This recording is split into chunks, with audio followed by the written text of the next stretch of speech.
Hay heridas que no tienen nombre en ningún idioma. Heridas que van más allá del vocabulario del dolor ordinario porque vienen de un lugar que se supone que es sagrado. Vienen de la persona que te recogió cuando el mundo te abandonó, de la que te dio un techo cuando no tenías ninguno, de la que te miró a los ojos cuando eras un niño sin nada y te dijo que importabas, que existías, que había un lugar en el mundo para ti aunque el mundo entero hubiera actuado como si no lo hubiera.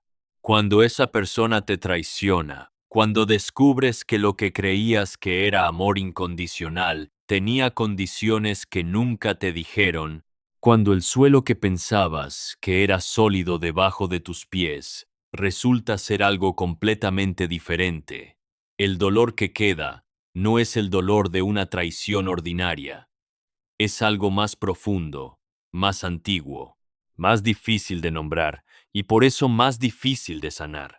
Juan Gabriel conoció ese dolor, el hombre que se convirtió en el compositor más prolífico y más amado de la música en español, el que escribió canciones que millones de personas sintieron como si fueran la expresión exacta de lo que ellos mismos habían sentido pero nunca habían podido decir. El que subía a los escenarios y transformaba el aire en algo que no era exactamente música, sino algo más parecido a la emoción pura sin intermediarios. Ese hombre cargó durante toda su vida con una herida que venía de antes de la fama, de antes del éxito, de antes de que el mundo supiera su nombre. Una herida que tenía el rostro de la mujer que lo crió. Y que según todo lo que se ha dicho, todo lo que se ha insinuado, todo lo que permanece en ese territorio entre lo conocido y lo que nadie puede confirmar del todo, nunca se cerró completamente. Nunca fue perdonada del todo. Y se fue con él cuando se fue. Hoy vamos a hablar de Juan Gabriel, del Divo de Juárez, del fenómeno que no tiene comparación en la historia de la música latinoamericana, del hombre cuya vida fue tan extraordinaria y tan dolorosa en proporciones iguales que todavía hoy, años después de su muerte, el mundo no termina de entender del todo lo que fue, lo que realmente fue. No el ídolo, no el personaje, no la leyenda. El hombre, Alberto Aguilera Valadez, nació el 7 de enero de 1950 en Parácuaro, Michoacán. Llegó al mundo en el seno de una familia que ya tenía demasiadas bocas que alimentar y muy pocos recursos para hacerlo. Era el menor de 10 hijos, una posición en la familia que en aquellos contextos significaba muchas cosas, la mayoría de ellas difíciles. Significaba que los recursos que había, que no eran muchos, ya habían sido distribuidos antes de que tú llegaras. Significaba que la atención, el espacio, la presencia de los padres, todo llegaba a ti en cantidades que habían sido reducidas por el simple hecho de que había 9 personas antes que tú con el mismo derecho a recibirla. Su padre, Gabriel Aguilera, era un hombre al que Juan Gabriel prácticamente no conoció, no en el sentido real de conocer a alguien. Estuvo presente en los primeros años de manera física, pero ausente de las maneras que importan. Y cuando se fue, cuando la distancia entre él y su familia se volvió definitiva por razones que tienen que ver con la complejidad de los matrimonios y con la dureza de la vida en el México rural de esa época, lo que dejó fue un vacío que el niño Alberto intentó llenar durante el resto de su vida de maneras muy distintas y no siempre conscientes. La madre, Victoria Valadez Rojas, es la figura central de los primeros años de esta historia, y es también la figura más complicada. Porque Victoria era una mujer que cargaba con algo que ninguna mujer debería tener que cargar, la imposibilidad de sostener sola a 10 hijos en circunstancias que hacían esa tarea no solo difícil, sino prácticamente imposible. Y frente a esa imposibilidad tomó decisiones. Decisiones que el mundo ha juzgado de maneras muy diferentes según quién haga el juicio y desde qué lugar lo haga. La decisión más significativa, la que cambió todo para el pequeño Alberto, fue la de llevarlo a vivir con otra persona cuando él tenía 5 años. Esa persona era Herminia Juárez Palma, a quien todos conocían como la señora Juana, directora de un albergue para niños en Ciudad Juárez al que Alberto llegó de la mano de su madre y del que su madre se fue sola. Tiene que haber sido ese uno de los momentos más definitorios de la vida de un niño de 5 años. Llegar a un lugar desconocido con una mujer desconocida y ver cómo la persona que se supone que es tu ancla en el mundo se da la vuelta y se va. Ese tipo de experiencia deja una marca que los años cubren con capas y capas de otras experiencias, pero que nunca desaparece del todo, que sigue ahí debajo, influenciando todo lo que viene después de maneras que no siempre son fáciles de rastrear, pero que siempre son reales. Y aquí es donde la historia se vuelve verdaderamente compleja, porque lo que ocurrió después de ese momento tiene dos versiones que son simultáneamente verdaderas y que al mismo tiempo se contradicen de maneras que revelan algo muy importante sobre la naturaleza humana y sobre cómo las personas procesan las experiencias que las forman. La primera versión es la que Juan Gabriel contó durante muchos años, la de la señora Juana como la madre que realmente fue, la que lo recogió, la que lo cuidó, la que le enseñó a amar la música, la que le dio una estructura cuando no tenía ninguna. La que era, en el sentido que importa, más madre que la que lo había traído al mundo. Esa versión tiene verdad, tiene mucha verdad, porque la señora Juana efectivamente hizo esas cosas. Efectivamente fue una presencia formativa en la vida de Alberto de maneras que resultaron fundamentales para todo lo que vino después. Pero hay otra versión, una que Juan Gabriel tardó mucho más en contar. Una que llegó de manera fragmentada, en insinuaciones, en silencios que duraban demasiado cuando alguien tocaba ciertos temas, en ese tipo de dolor que se filtra aunque uno haga todo lo posible por contenerlo. La versión en que la señora Juana no era solo la madre sustituta que lo formó, sino también alguien que lo usó, que vio en Alberto no solo a un niño que necesitaba amor, sino también a alguien que podía ser útil, que el cuidado que le dio tenía un lado transaccional que el niño no podía ver, pero que el adulto en que se convirtió eventualmente sí vio con una claridad que debió haber dolido de una manera particular.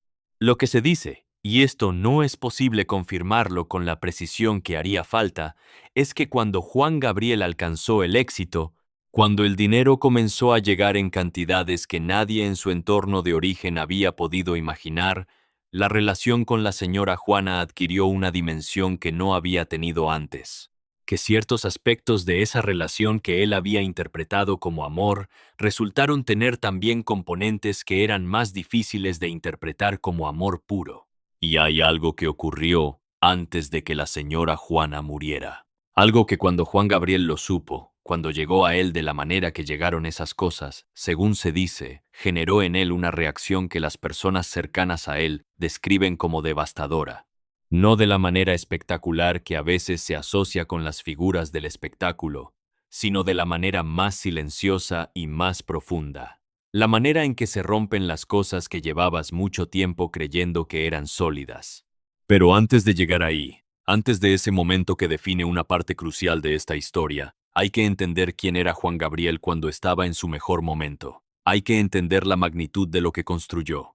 Porque sin entender eso, no se puede comprender el peso de lo que cargó ni la dimensión real de lo que perdió cuando la traición llegó. Juan Gabriel llegó a Ciudad de México siendo casi un adolescente, con nada, con la ropa que llevaba puesta, y con algo dentro de él que era difícil de describir pero que era absolutamente inconfundible para quien tuviera ojos para verlo. Una energía, una urgencia, una necesidad de expresarse que era tan grande que parecía que el cuerpo le quedaba pequeño para contenerla.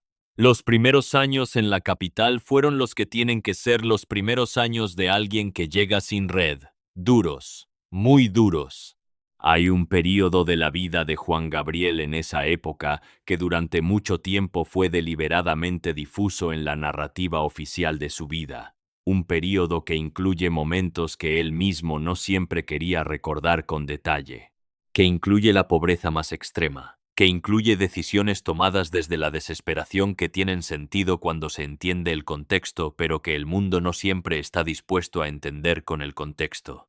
Se habla, y esto circula con una consistencia que es difícil de ignorar, de que en ese periodo Juan Gabriel tuvo encuentros con la ley, de que hubo un tiempo en que la línea entre lo que era legal y lo que no, en su manera de sobrevivir, era más borrosa de lo que el personaje legendario que después fue habría querido que el mundo recordara.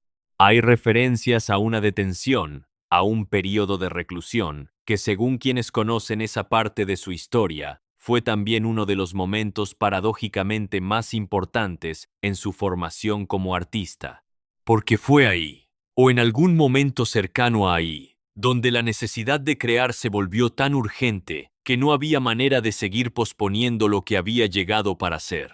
Cuando finalmente encontró el camino hacia la música de manera profesional, cuando alguien con oídos para escuchar escuchó lo que tenía para ofrecer, lo que ocurrió fue de esas cosas que la industria musical no tiene un protocolo establecido para procesar, porque Juan Gabriel no era simplemente un cantante talentoso, era un universo completo, tenía canciones.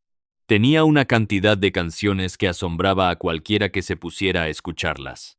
Canciones que había compuesto en cualquier lugar, en cualquier momento, en papeles que se perdían y en memorias que no se perdían nunca. Canciones que eran completas, que eran irresistibles, que tenían esa cualidad de las cosas que parecen haber existido siempre aunque nadie las hubiera escuchado todavía. Su primer éxito real llegó a principios de los años 70, y lo que detonó fue algo que la industria no estaba del todo preparada para gestionar.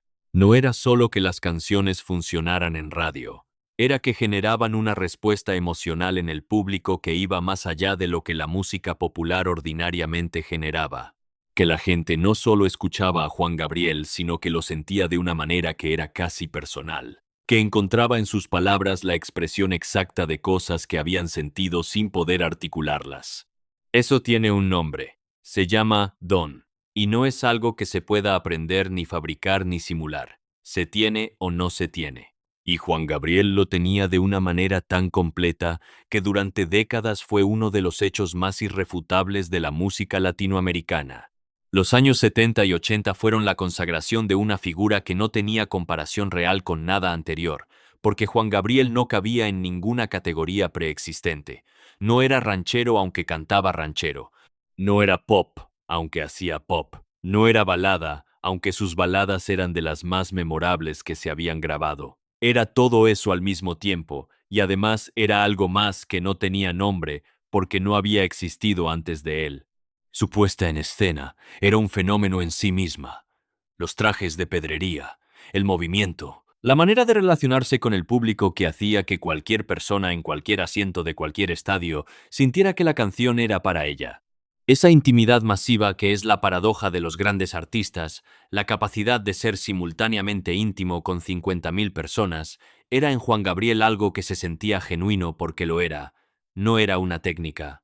Era la expresión natural de alguien que había pasado su vida buscando conexión y que había encontrado en el escenario el lugar donde esa conexión era posible de la manera más completa. Escribió para todos, para Rocío Dúrcal, cuya colaboración con él produjo algunas de las canciones más bellas de la música en español del siglo XX, para Isabel Pantoja, para Lola Beltrán, para Lucha Villa, para figuras de generaciones distintas y géneros distintos que encontraban en su escritura algo que sus propias voces podían habitar, de maneras que hacían que las canciones parecieran escritas específicamente para ellas, aunque él las hubiera creado en un contexto completamente diferente.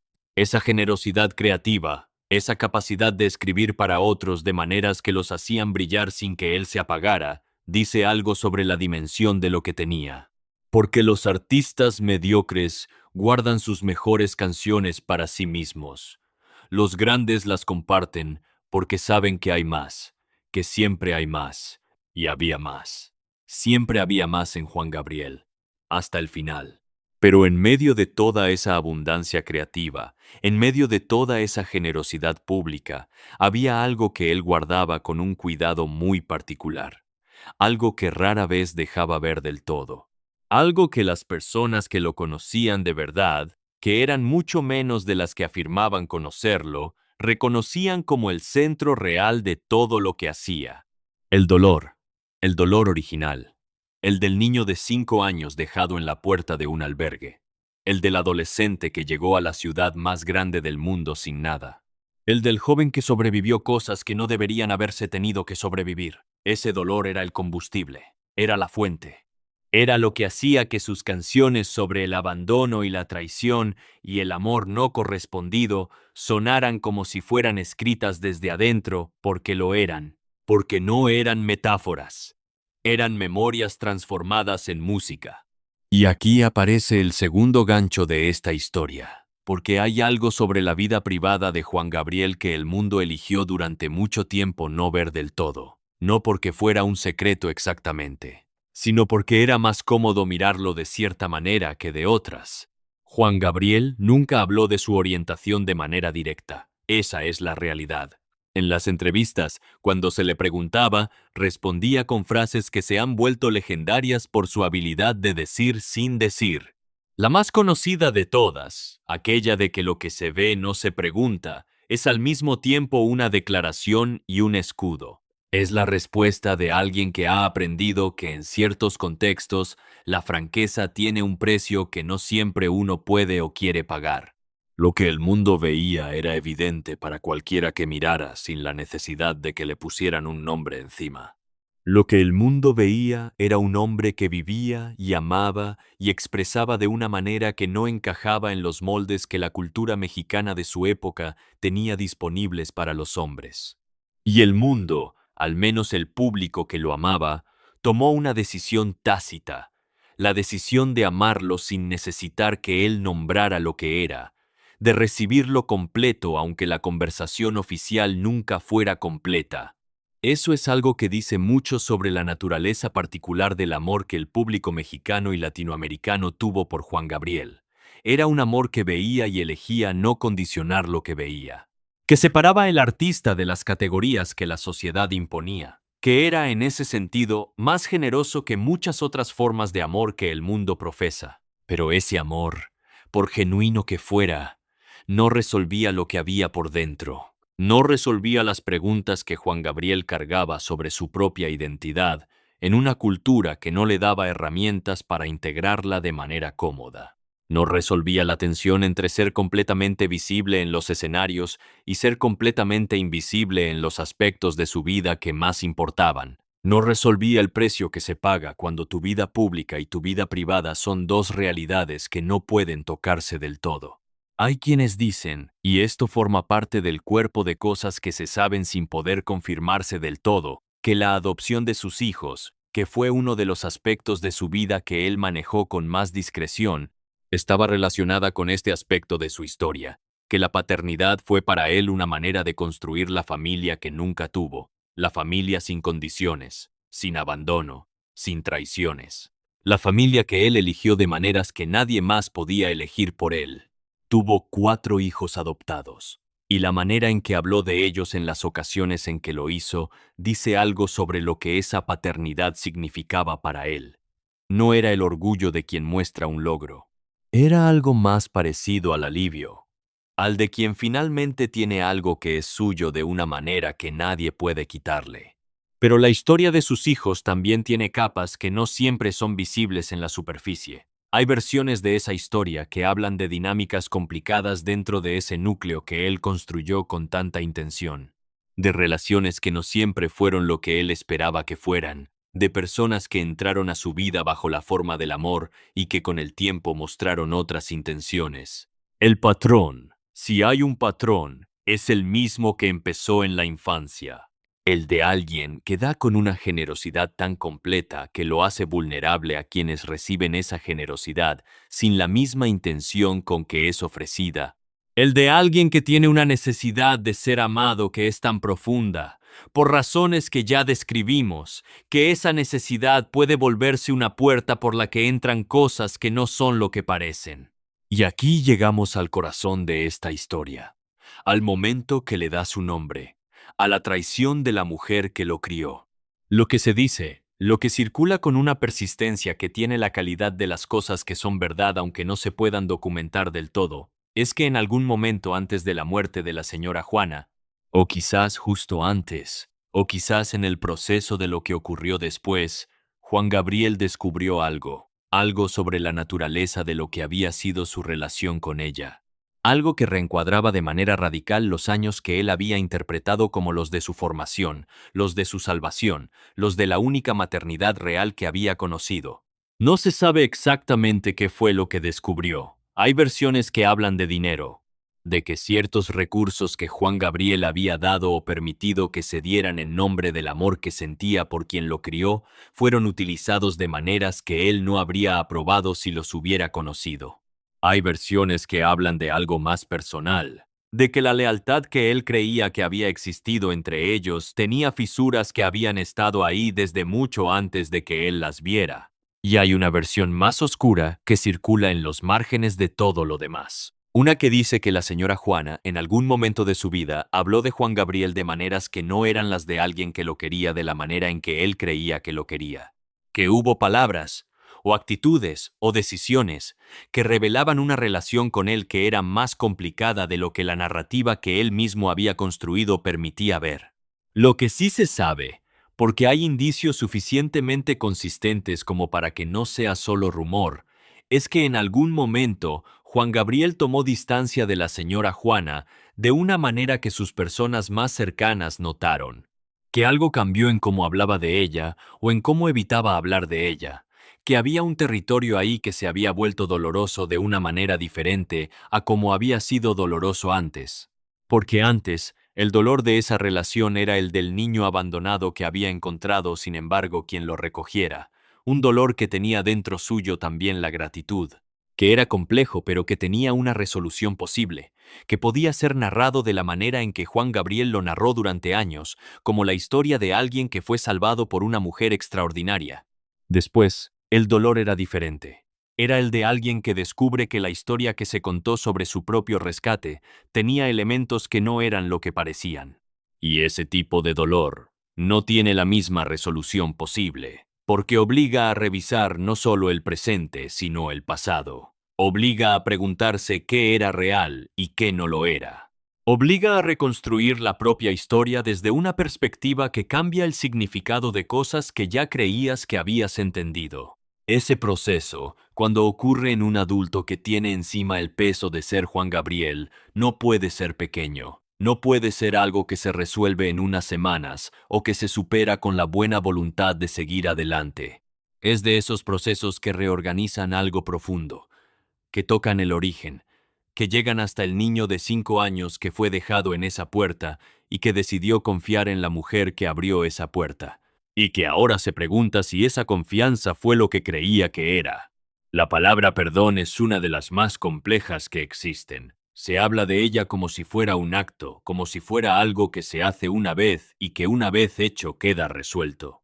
Pero el perdón real, el perdón de las cosas que tocaron el núcleo de quien somos, no funciona así. Es un proceso, es algo que ocurre en capas, que tiene días en que parece posible y días en que parece completamente imposible, que avanza y retrocede, que requiere tiempo y condiciones que no siempre están disponibles.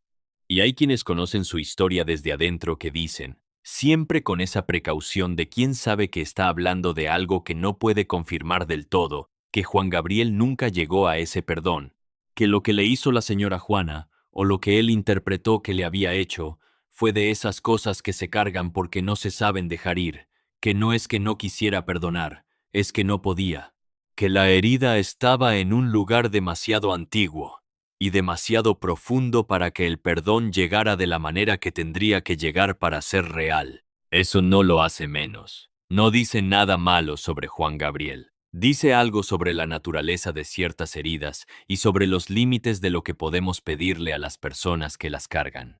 Los últimos años de Juan Gabriel fueron años de una actividad que asombraba a quienes lo observaban desde afuera. Seguía componiendo. Seguía actuando con una energía que desafiaba lo que debería ser posible para alguien de su edad y con su historia. Seguía siendo capaz de llenar estadios y de generar en el público la misma respuesta emocional que había generado décadas antes. Pero había también algo diferente, algo que quienes lo conocían de cerca percibían aunque no siempre supieran exactamente nombrarlo. Una especie de urgencia que no era nueva exactamente, pero que en esos años tenía una calidad particular. Como si supiera que el tiempo disponible era finito de una manera que antes no se había presentado con tanta claridad. Como si hubiera cosas que quería hacer, cosas que quería decir, cosas que quería resolver, y el tiempo se estaba volviendo un factor que no podía ignorar. Hay algo que se dice sobre su salud en esos años finales, sobre condiciones médicas que él manejó con la discreción que manejó todo lo que no quería que el mundo viera de manera directa. Se habla, siempre con las cautelas que corresponden a este tipo de afirmación, de que su corazón no estaba bien, de que había problemas de presión, de que el cuerpo que había sido sometido durante décadas a la intensidad de una vida de actuaciones y viajes, y la gestión constante de la emoción propia y ajena, estaba dando señales de que tenía límites. No se puede afirmar que sabía que estaba cerca del final cuando lo estaba.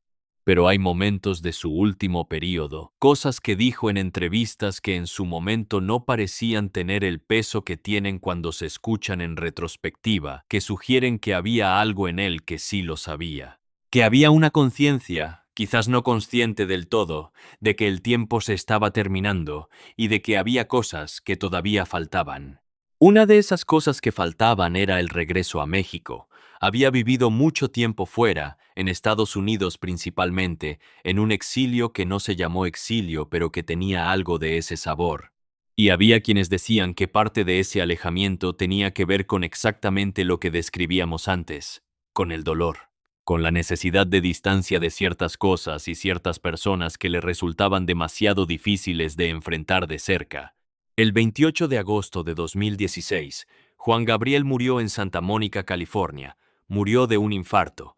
Solo, en el sentido de que no estaba en el lugar que era su origen, que no estaba en la tierra que lo había formado, aunque lo había también herido de maneras que nunca terminaron de sanar. Su muerte generó una respuesta del mundo que fue extraordinaria incluso para alguien de su magnitud, porque hubo algo en la reacción colectiva que no era solo el duelo por un artista amado, era el duelo por algo más, por una manera de sentir, por una voz que había sido, para millones de personas, la prueba de que el dolor se puede transformar, de que lo que te rompe puede convertirse en lo que te hace extraordinario si encuentras la manera de trabajarlo de la manera correcta. Y luego vino algo que nadie esperaba completamente, la controversia sobre si realmente estaba muerto. Hay que hablar de esto porque es parte de la historia, y porque el rumor de que Juan Gabriel podría estar vivo, de que su muerte podría haber sido simulada, dice algo interesante sobre la relación entre él y el público. No porque el rumor sea verdad, que no hay evidencia de que lo sea, y que hay evidencia considerable de que no lo es, sino porque la disposición del público a creerlo, o al menos a no descartarlo completamente, habla de algo. Habla de que la idea de que Juan Gabriel pudiera haber elegido desaparecer, de que pudiera haber decidido que quería irse sin que el mundo lo viera irse, es una idea que tiene coherencia con lo que el mundo sabía sobre quién era, con la persona que había protegido su privacidad con tanto cuidado durante toda su vida, con el hombre que había vivido tanto tiempo en el espacio entre lo que se decía y lo que se callaba.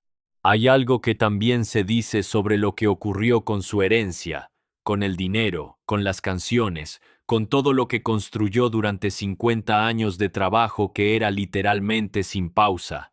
Hay versiones de esa historia que hablan de disputas, de personas cercanas a él que reclamaron partes de lo que dejó, de maneras que él quizás no habría aprobado. Hay versiones que hablan de decisiones que se tomaron después de su muerte en nombre de su legado que no necesariamente correspondían con lo que él hubiera querido. Eso también es parte del patrón, parte de la historia de alguien que dio con una generosidad sin límites y que descubrió, no siempre en vida, que esa generosidad no siempre genera lo que debería generar. Lo que queda de Juan Gabriel cuando se mira todo desde la distancia que permite el tiempo es algo que no se puede reducir a una sola imagen. No se puede reducir al Divo de Juárez de los trajes de pedrería. No se puede reducir al niño de Parácuaro que fue dejado en la puerta de un albergue. No se puede reducir a las canciones, aunque las canciones sean el legado más grande y más indiscutible que dejó. Lo que queda es la imagen de un hombre que convirtió todo su dolor en arte con una consistencia y una profundidad que no tiene paralelo en la historia de la música en español, que tomó cada herida y la transformó, no la borró, que es lo que algunos intentan hacer con el dolor. La transformó, la convirtió en algo que otros podían reconocer como propio y que al reconocerlo como propio se sentían un poco menos solos. Eso es lo que hace el arte verdadero.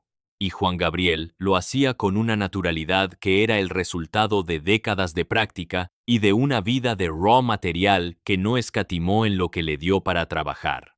La mujer que lo crió lo traicionó. Según todo lo que se sabe y todo lo que se intuye, eso es lo que ocurrió. Y según todo lo que se conoce sobre cómo Juan Gabriel procesó esa traición, nunca la perdonó del todo. Nunca pudo cerrar esa cuenta de la manera que habría necesitado para que quedara cerrada. Pero lo que también es verdad, y que quizás es lo más importante de todo lo que se puede decir sobre él, es que esa traición, ese dolor, esa herida que nunca terminó de sanar, produjo algo. Produjo canciones, produjo una voz, produjo la capacidad de llegar a las personas de una manera que muy pocas voces en la historia han podido llegar.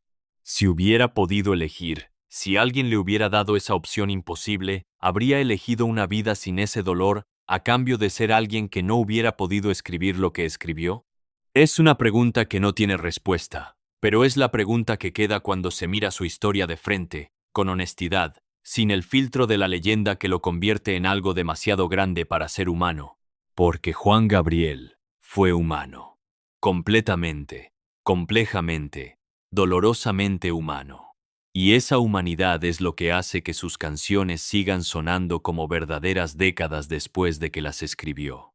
Como si acabaran de ser escritas ahora mismo. Como si el dolor que las produjo fuera tan eterno como la música que dejó atrás. Eso nadie se lo puede quitar. Ni la traición que vivió, ni las personas que lo decepcionaron, ni el tiempo que pasa y que cambia todo lo demás.